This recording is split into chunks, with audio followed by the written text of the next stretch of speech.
alone, fighting on our own. Please give me a chance. I don't wanna dance. Something's got me down. I will stand my ground. Don't just stand around. Don't just stand around.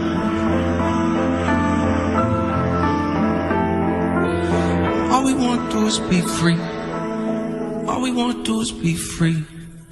All we want to do is take the chains off. What is going on, Houston, Texas? Today we'll be definitely discussing a few things, man. I can't, honestly, I can't shake the thought of what's really going out there in the real world, man, outside of sports, in our nation, man. I'm a strong supporter of life, pro-life. That's not just, against abortion, but I'm also against not valuing life, whether it's children or it's teenagers or it's adults or even elderly people. Me and anyone on this channel, that's what we believe. That's what we value, man, and we stand with those protesting. To find some type of change in legislature, man.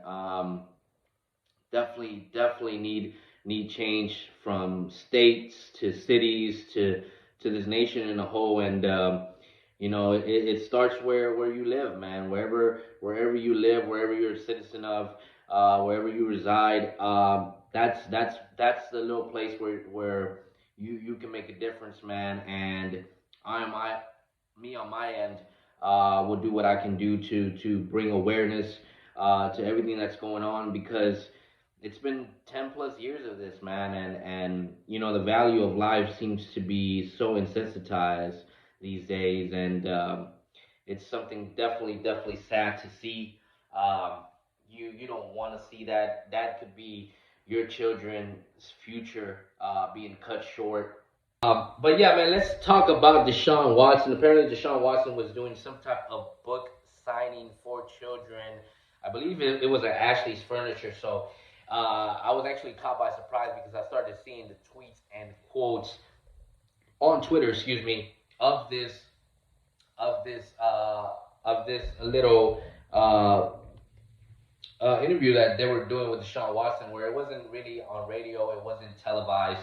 They were just, asking him a few questions. It really was only 3 questions that they asked him, but I find it quite interesting because one of the rumors that has been going out there about Deshaun Watson, Tim Kelly, and O'Brien and this offense has been that they are going to allow Deshaun Watson to do a lot of play calling. They're going to allow Deshaun Watson and his wide receivers to come up with suggestions, and they're going to take those suggestions and they're going to implement them in the offense. Now, in the previous year, we've seen certain sparks here and there, right?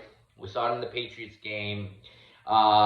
We saw some of it in the Falcons game. We saw some of it, I want to say, even in the first Chiefs games. Things that we don't regularly call. Even in that Chiefs playoff game, that fake screen towards Kenny Stills down the seam was something that I don't think O'Brien came up with himself. Maybe with the help of Tim Kelly and Deshaun Watson, they did. So what they're saying is we're going to allow Deshaun Watson to suggest more, to tell us what he's seeing out there, and for us to implement those things. I am one of those that are not going to believe it until I see it, because I've heard this story before. It hasn't been directly stated this way, but they've said time and time again that they sit down with Deshaun Watson. They like to hear his opinions. And, this freshman year to adjust, they did a lot of the Clemson offense, even though O'Brien will say it wasn't. There was a lot of it then, and, Deshaun Watson was successful. Then you had moments where they allowed Deshaun Watson to try to implement O'Brien's offense. It's his sophomore year, coming off an injury, and we started 0-3. And so they're really trying to find a mixture, a balance of, these two. And, look, if they do it and they truly implement it, it's going to be great. I think it'll definitely open up the things that need to be opened up on this offense, especially when you have a core of receivers like the ones that you have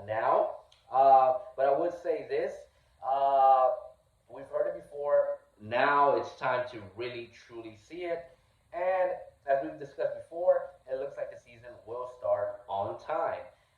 So it is very probable that I will definitely be in Arrowhead. I won't be selling any of my tickets, and we'll be there to witness it. Either way, that game is going to be great, whether it's played early on and later on, because we know the rivalry that already exists there. But one of the questions they asked Deshaun Watson was on the Texans offensive coordinator Tim Kelly now calling the plays, which, like I said, they said that last year. Like, this is my thing with it. Like, why is it brand new? They treat the fans like we weren't here last year, or like O'Brien just got here. We don't understand this type of feeding to the media.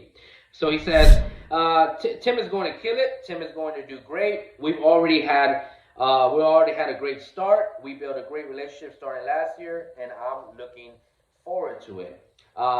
Then he said, we're going to win a lot of games and championships while we continue to figure the side of the business out too. So I found that pretty interesting. Let's see. They also asked him about Laramie Tunsil and his deal, in which he said that it's a great thing to see someone achieve that type of contract, and that it'll definitely help everyone else achieve what they're aiming for when it comes to contract negotiation. Then Deshaun Watson went on to mention, the veterans, the receivers that we now have as veterans, and how much he's looking forward to them coming together and helping him out and him helping them out. Which is really what they've been, I guess, trying to say or portray, that these wide receivers are going to elevate Deshaun Watson's game. Ultimately, I don't see it.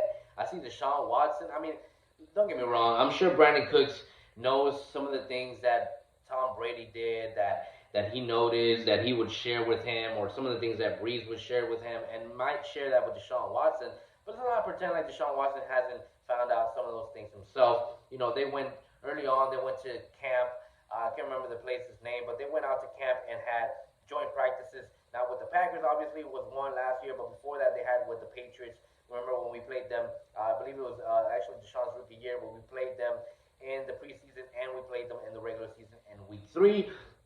And we saw what happened there. Obviously, you guys know that Tom Brady thinks that he is bright. He has a bright future.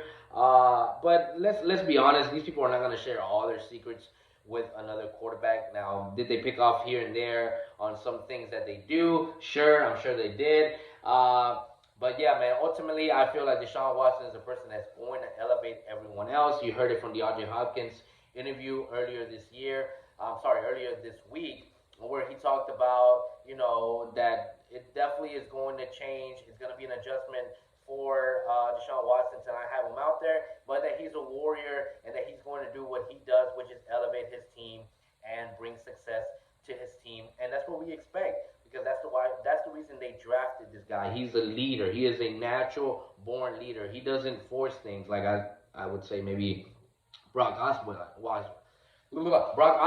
tried, right? And so those are the things that definitely bring a locker room together. And look, man, we're excited about this season. I really, truly do hope that they're not just feeding bullshit to us, and that they truly go out there and do it.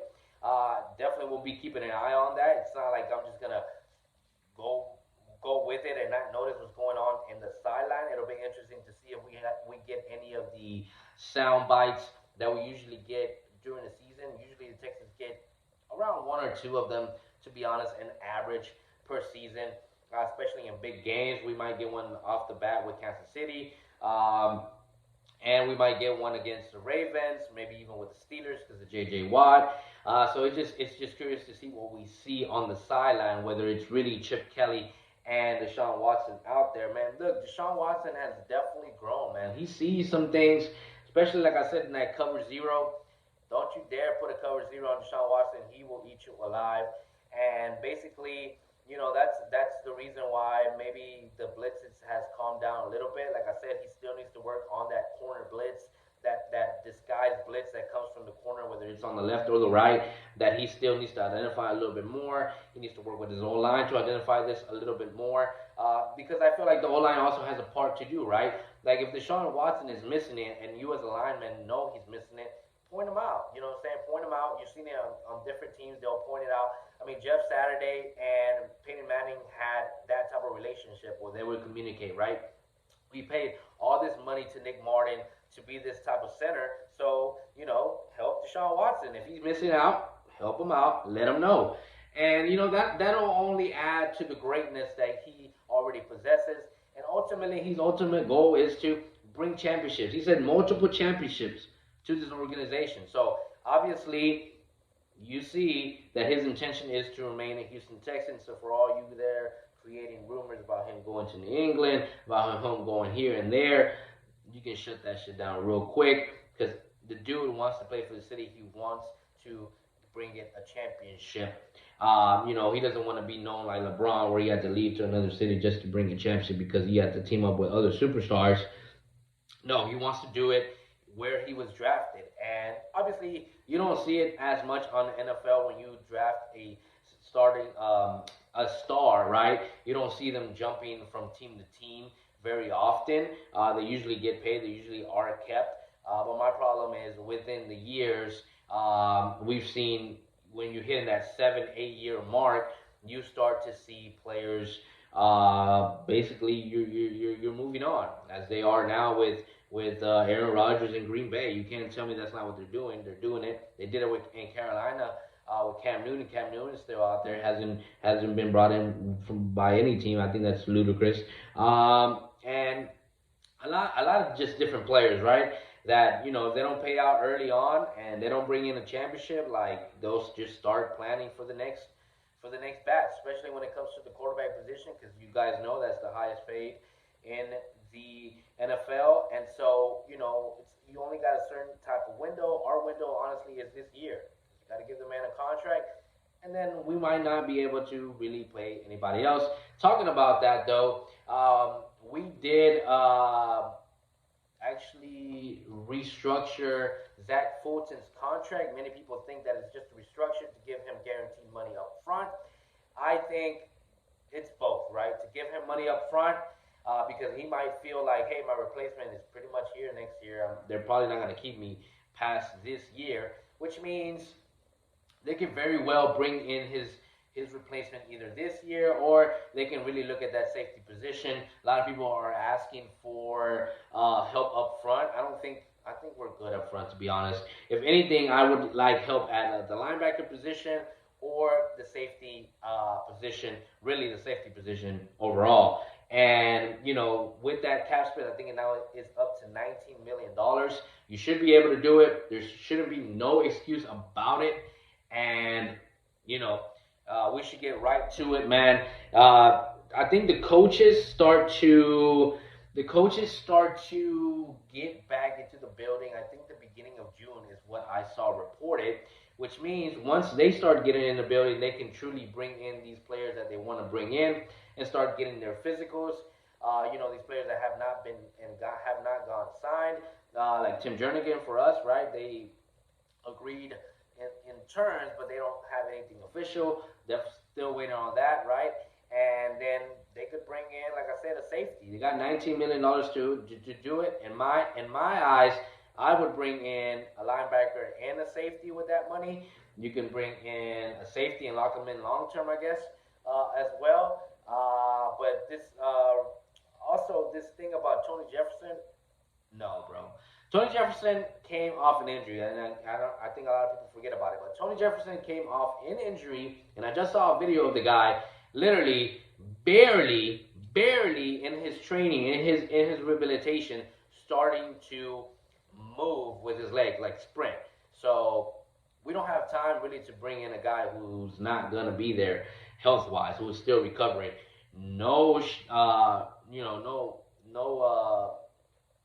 bad ill will towards Tony Jefferson, but we need people that are ready now. Like I said, our window is now to win, and we need to do it. But anyways, man, you guys take it easy. It's Saturday. Enjoy it, man. You guys be safe out there, and let everyone know, baby, it's H-Town all day. Houston, let's get it.